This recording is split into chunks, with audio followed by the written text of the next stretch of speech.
بسم اللہ الرحمن الرحیم وبہ نستعین اما بعد والصلاة والسلام علی سیدنا محمد وعلی آلہ وصحبہ اجمعین۔ اعوذ باللہ من الشیطان الرجیم، بسم اللہ الرحمن الرحیم۔ ادع الی سبیل ربک بالحکمہ والموعظۃ الحسنہ وجادلهم بالتي هي أحسن إن ربك هو أعلم بالمهتدين۔ صدق الله العظیم۔ اسٹیج پر رونق افروز نہایت ہی معزز اور موقر ذمہ داران، حضرات دعات و مبلغین،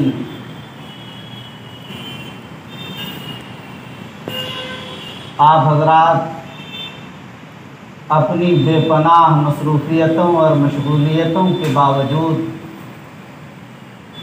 ہمارے شریعہ کی ایک معمولی سی دعوت پر لبیک کہتے ہوئے تشریف لائے ہیں۔ سب سے پہلے میں آپ حضرات کی اس تشریف آوری پر آپ حضرات کو مبارکباد پیش کرتا ہوں۔ ہم اور آپ کے آج جمع ہونے کا مقصد ابھی ہمارے محترم قائم مقام ناظم صاحب نے آپ کے سامنے بڑی تفصیل کے ساتھ رکھی ہے اور بڑی ہی وضاحت کے ساتھ چیزوں کو آپ کے سامنے پیش بھی کیا ہے، اور ذمہ داران نے جو ذمہ داریاں کی آپ کی مختلف موضوعات پر باتیں بھی کی۔ یہ اچھا ہوا کہ مبلغین میں سے دو تین حضرات نے بھی یہاں اپنی رائے رکھی، جس سے بیلنس صحیح ہو گیا اور یہ بات واضح ہو گئی کہ عقد و معاقدہ دو طرف سے ہوتا، نکاح ایک طرف سے نہیں ہوتا، معاملہ دونوں طرف سے بات آتی تو درست ہے۔ آپ نے ابھی اپنے شعبے کے ناظم مولانا مفتی سہراب صاحب ندوی کی بات سنی، انہوں نے بھی بڑا مسئلے کو آسان کر دیا کہ ایک حق ہے اور ایک فرض ہے۔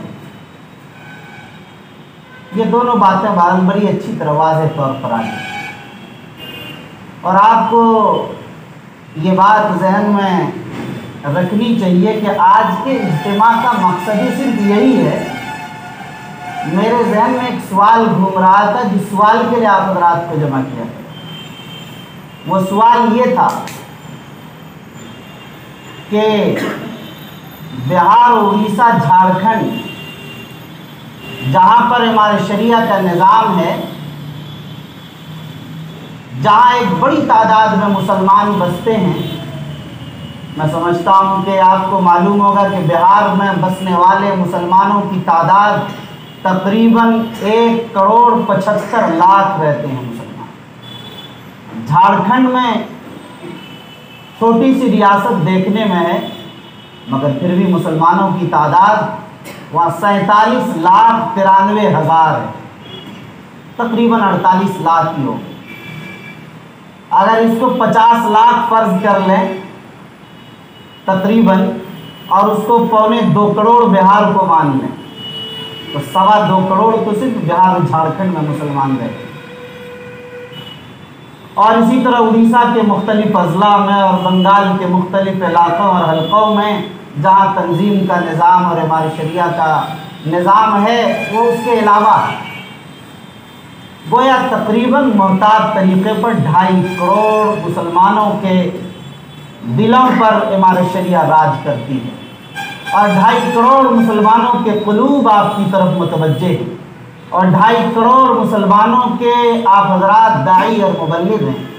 2.5 کروڑ مسلمانوں کے لیے آپ حضرات کے پاس دل، اور آپ حضرات کے پاس مقام، اور آپ حضرات کے پاس موقع، اور آپ حضرات کے سامنے وہ ذمہ داریاں، وہ تقاضے ہونے چاہیے کہ اس کی تکمیل ہم کیسے کر سکیں۔ سوال یہ تھا کہ آخر آج سے تقریباً 100 سال پہلے حضرت مولانا ابو المحاسن محمد سجاد رحمۃ اللہ علیہ نے امار شریعہ قائم کیا، جس کی پہلی بنیاد تھی لقد اخذ اللہ میثاق بنی اسرائیل وبعثنا منہم 12 نقیبا، تاکہ یہ نقیب اپنی آبادی میں امیر شریعت کے ترجمان بن سکے۔ یعنی اگر امیر شریعت ایک پیغام جاری کرے تو وہ پیغام ہر گاؤں کے ایک ایک فرد تک پہنچ جائے، براہ راست وہ نمائندہ ہو۔ نقبہ کی ذمہ داریاں بتا دی گئی ہیں، اس لیے ظاہر ہے اس کے لیے جو مطبوعہ، اس کے لیے باضابطہ پیپر ہے، اس کو آپ دیکھ بھی سکتے ہیں۔ اسی بنیاد پر جب اتنی بڑی تعداد 100 سال پہلے ایک نظام بنایا گیا اور اس پر مسلسل رنگ بھرنے کی کوشش ہر زمانے میں بڑی محنتوں کے ساتھ ہوتی رہی، ہم 100 سال مکمل کر لیے مگر اپنے بانی کے خوابوں کو مکمل شرمندہ تعبیر نہیں کر سکے، اپنے بانی کے جو عزائم اور منصوبے تھے زمین پر نہیں اتار سکے، تو کیا یہ ہم لوگوں کی کمی نہیں ہوگی؟ ظاہر ہے اس کو کمی سمجھی جائے گی۔ اور ظاہر ہے حالات اس وقت ایسے تھے کہ جتنی کوششیں کی گئی وہ بھی تاریخ میں سنہرے حروف سے لکھنے کے قابل۔ ہمارے بزرگوں نے جو خون پسینہ لگایا ہے اور عمارت کی عظمت اور اس کے وقار کو جس مقام پر پہنچایا ہے، آب زر سے لکھنے کے قابل۔ لیکن کیا ضرورت اس بات کی نہیں ہے کہ ہم ان خوابوں کو شرمندہ تعبیر کرنے میں مسلسل اپنی جد و جہد کے ساتھ لگے رہیں اور اپنی استقامت کے ساتھ اور پوری تندہی کے ساتھ اس کام کو ہم زمین پر اتار کر بانی امار شریعہ اور امرائے شریعت کے ان خوابوں کو اور ان منصوبوں کو بروئے کار لا سکیں، تاکہ ان کی روح کو تسکین ہو اور تاکہ اللہ ہم سے راضی ہو جائے۔ اس نظام کو ہمیں لانا چاہیے۔ لیکن اس خواب کو شرمندہ تعبیر کرنے کے لیے کیا صرف پہلے 22-23 مبلغ ہی تھے؟ اب اللہ کا فضل ہے کہ چند سالوں کی محنتوں سے اور آپ حضرات کی توجہ سے تقریباً 50 سے بھی متجاوز ہو گئے، 50 سے بھی متجاوز ہو گئے مبلغ۔ لیکن ہم لوگوں نے بیٹھ کر ذمہ داران کی ایک میٹنگ کی، کیا یہ 50 مبلغین بھی کافی ہیں جو ہر گاؤں میں ہر سال ایک بار صرف پہنچ سکتے ہو؟ تو لوگوں نے بتایا کہ ناکافی ہی نہیں، ناممکن، بلکہ ضرورت اس بات کی ہے کہ اگر ہر گاؤں میں پہنچنا ہے ہر سال تو کئی گنا زیادہ مبلغین چاہیے۔ اس لیے کہ لوگوں کی شکایات آتی ہیں آپ حضرات کے ذریعے سے کہ ہمارے یہاں تو 5 سال بعد پہنچے، ہمارے یہاں 3 سال بعد پہنچے، ہمارے یہاں 2 سال بعد پہنچے۔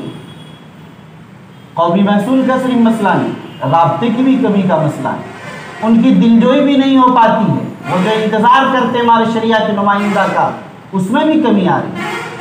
تو کیا ہمیں مبلغین کی تعداد کو نہیں بڑھانا چاہیے؟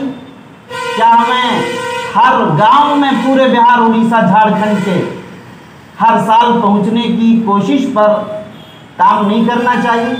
اس موضوع پر اصل میٹنگ، بقیہ تو اس کے اجزاء ہیں۔ اسی بنیاد پر اس کوشش کے تئیں آپ حضرات سے تو پہلی ذمہ داری یہ ہے کہ آپ حضرات ہر آدمی اس بات کی ذمہ داری قبول کریں کہ ہم کم سے کم 5 مبلغین، ہر مبلغ کے ذمہ ہے کہ 5 مبلغ ہمارے شریعہ کو وہ دیں۔ جب 5 کی کوشش کریں گے تو 1-2 تو لا پائیں گے۔ میں اس لیے آپ حضرات سے عرض کر رہا ہوں کہ ہمارے شریعہ سے اور تنظیم سے سالوں سے اعلان جاتا رہتا ہے مبلغین کی۔ میں نے یہ بھی سوال کیا کہ آخر مبلغین کیوں نہیں آتے؟ آخر مبلغین کی کیا چاہت ہے، کیا مرضی ہے، کیا منشا ہے؟ اتنے عظیم ادارے سے انتصاب کو فخر سمجھنا چاہیے اور قابل افتخار و سعادت محسوس کرنا چاہیے۔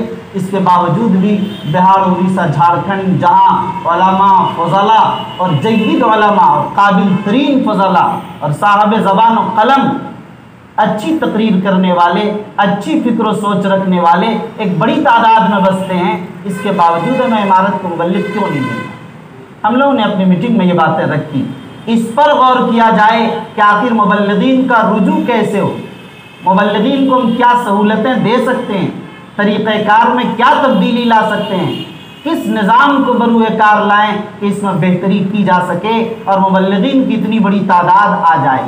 اب آپ دیکھیے ہر گاؤں میں پہنچنے کے لیے ظاہر ہے کہ میں سمجھتا ہوں کہ کیا مانا 200-300 مبلغین سے تو کم کی ضرورت نہیں، تب جا کر شاید پہنچ پائیں، لیکن پہلا ایم اور پہلا ٹارگیٹ اور پہلی کوشش یہ ہے کم از کم 100 تو ہو ہی جائے۔ یہ 100 آخری نہیں ہے، یہ ہم لوگوں کی ابتدا ہے اس کو لے، اس لیے آپ حضرات اگر ایک ایک بھی دے دیں گے 50 آدمی تو ظاہر 100 ہو جائے، لیکن آپ حضرات میں سے 2 4 5 جتنا لا سکیں ظاہر ہمارے شریعہ اس کا استقبال کرے گی، اور ہمارے شریعہ ان کی صلاحیتوں کا جائزہ لے کر انٹرویو کے بعد ان کو حتی الامکان کوشش کرے گی کہ وہ بحال ہو سکے۔ تو اس بنیاد پر فائدہ کیا ہوگا؟ یہ مسئلہ ہی ختم ہو جائے گا۔ لوگوں نے کہا کہ یہی مبلغین دورے وفود بھی کرتے ہیں۔ میں نے کہا دورے وفود تو ہم نے مجبوری میں کیا کہ جب خرچہ پورا نہیں ہوتا عمارت کا اور جو ہمارا نظام ہے بیت المال کا اس سے پورا سال آسانی سے نظام نہیں چل پاتا ہے، دورے وفود کی بھی ضرورت ہوتی ہے، تعمیرات بھی ہیں، مسائل ہیں مختلف۔ لیکن اگر بزرگوں نے جو قائم کیا ہے اگر آپ اس کا جائزہ لیجئے اور صرف قومی محصول وصولہ چلا جائے، یقین مانیے اس سے 5 گنا زائد بجٹ کے لیے رقم بچ جائے گی۔ 2.5 کروڑ مسلمانوں تک اگر آپ پہنچ گئے، جیسا کہ میں نے کہا کم از کم تو 2.5 کروڑ مسلمانوں کے 20 روپے کو آپ جوڑیں تو ظاہر ہے کہ کتنی رقم بنتی، 50 کروڑ رقم بنتی، اور ظاہر ہے کہ ناظم صاحب بتائیں گے کہ 10 کروڑ بجٹ ہے اور دیگر اداروں کو بھی جوڑ دیے تو اور 10 کروڑ بھی مان لی تو بھی 20 کروڑ، تب بھی 30 کروڑ سالانہ آپ کی بچت میں۔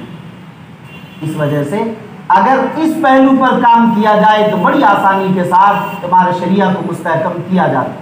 مفکر اسلام حضرت مولانا سید محمد ولی صاحب رحمانی رحمۃ اللہ علیہ اسی لیے اس کے لیے مسلسل کوشاں رہے کہ تنظیم کو مضبوط کیا جائے اور شعبہ تبلیغ کو متحرک کیا جائے، دونوں الگ الگ شعبے، لیکن دونوں ذمہ داریاں آپ حضرات پر ہیں، بلکہ آپ حضرات پر تحفظ مسلمین کی بھی ذمہ داری ہے، خدمت خلق کی بھی ذمہ داری ہے، ریلیف کے تقسیم کی بھی ذمہ داری ہے۔